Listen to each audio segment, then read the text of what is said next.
दोस्तों सब प्रेम नमस्कार।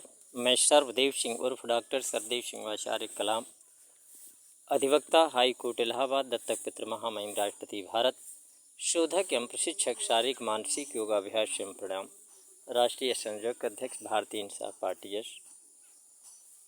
दोस्तों आज अपने पैतृक गांव लहुआर में स्थित अपने पैतृक तालाब पर अपने आवास से मुखातिब हो रहा हूं, जो जमानिया तहसील डिस्ट्रिक्ट गाजीपुर उत्तर प्रदेश के लहुआर गांव में स्थित है।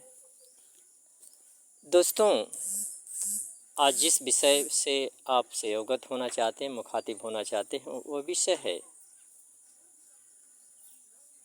विधि व्यवस्था के सापेक्ष लोगों को शीघ्रता से एवं विधि संगत न्याय कैसे दिलाया जाए। ये बहुत ही अहम प्रश्न आज स्वतंत्रता के इतने दिनों बाद भी राष्ट्र के नागरिकों के समक्ष मौजूद है। न्यायपालिका इस पे किन कर्तव्य विमूढ़ है। दोस्तों इसी विषय पर स्वयं के अनुभवों और भुक्तभोगी होने की वजह से मैंने विज्ञान के 5 चरण की तरह न्यायपालिका या न्याय के 5 चरण हमने बताए कि इशू, पॉइंट ऑफ डिस्प्यूट क्या है, उसके एविडेंसेस क्या हैं, एविडेंसेस के सपोर्ट में लीगल प्रोविज़न क्या है, लीगल प्रोविज़न के साथ जिस कोर्ट में, जिस न्यायालय में मैटर प्रस्तुत किया गया है उसका जुडिक्शन क्या है। इसके बाद निर्णय, जिसमें निर्णय के अवसर पर अल्टरनेट रेमेडी, लिमिटेशन, तमाम विधिक व्यवस्थाओं को, अपेक्स कोर्ट के निर्णयों को देखा जा सकता है। इस तरह से न्याय के 5 चरण भी हमने बताए। लेकिन जो सबसे महत्वपूर्ण विषय है दोस्तों, कि किसी विषय इशू पे और साक्ष्य के सपोर्ट में जो विधि व्यवस्था का संज्ञान होना, जुडिक्शन के सापेक्ष उसका संज्ञान लेना, जो हमारे जुडिशियल मजिस्ट्रेट, सिविल मजिस्ट्रेट से लेकर के न्यायाधीशों का है, क्या उसका उनके पास उनके संज्ञान में है या नहीं है। हमने कई न्यायालय के मजिस्ट्रेट और जजों तक को भी हमने सुना है कि आप सब विद्वान अधिवक्ताओं से हम लोगों को सीखने का अवसर मिलता है। तो दोस्तों हमारे मजिस्ट्रेट और विद्वान न्यायाधीशों को विद्वान अधिवक्ताओं से सीखने के अवसर से जब वो सीखेंगे तो निश्चित रूप से न्याय करने में बाधा पड़ेगा।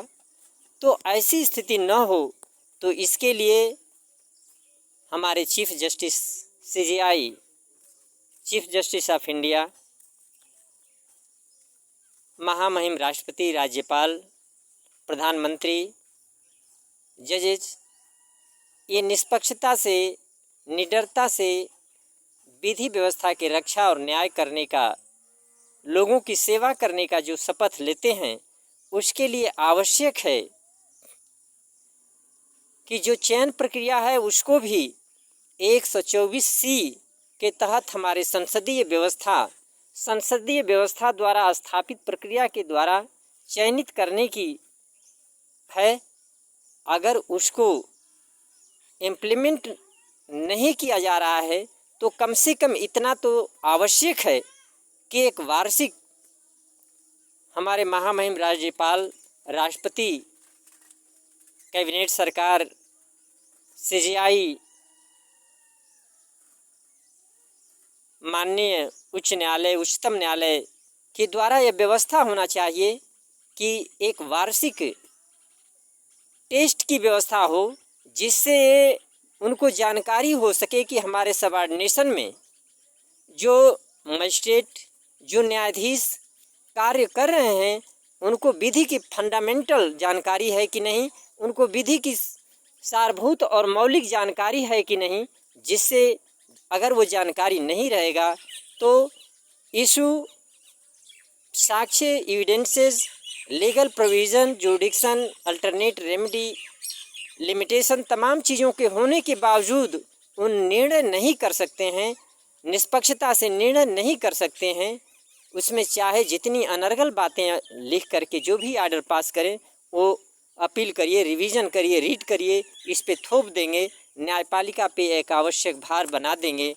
लेकिन इस स्थिति को दूर करने के लिए आवश्यक है कि एक हिरार्किकल वार्षिक टेस्ट की व्यवस्था अपनाई जाए और ये स्पष्ट रूप से बताया जाए, क्योंकि ये मजिस्ट्रेट से लेकर के न्यायाधीशों पर लाखों लाख रुपए उनके वेतन भत्ते, सुरक्षा पे खर्च राष्ट्र के होता है।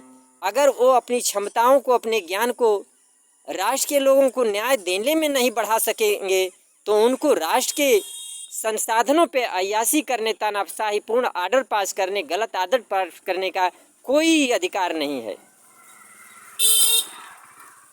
इसी के सापेक्ष में यह भी है कि तमाम ऐसे निर्णय पास कर दें मिसकंसीव रिजेक्टेड। ये मिसकंसीव रिजेक्टेड क्या है? मिसकंसीव रिजेक्टेड अगर मिसकंसीव है तो उस मजिस्ट्रेट को, जुडिशियल सिविल मजिस्ट्रेट को, न्यायाधीश को ये स्पष्ट करना होगा कि ये पिटीशन के इस पॉइंट पर, ये लाइन के वजह से ये मिसकंसीव है, समझ से परे है, या इसमें कोई विधि का कोई सारभूत तत्व शामिल है जिसके वजह से निर्णय दिया जाना संभव नहीं है। ये बात स्पष्ट रूप से लिखना पड़ेगा। अगर कोई मिसकंसीव रिजेक्टेड की बात लिखता है और पिटीशन खारिज करता है तो उसके लिए पनिशमेंट की व्यवस्था होनी चाहिए। इन्हीं बातों के साथ मैं सर्वदेव सिंह उर्फ डॉक्टर सर्वदेव सिंह आचार्य कलाम आप सभी को सप्रेम नमस्कार।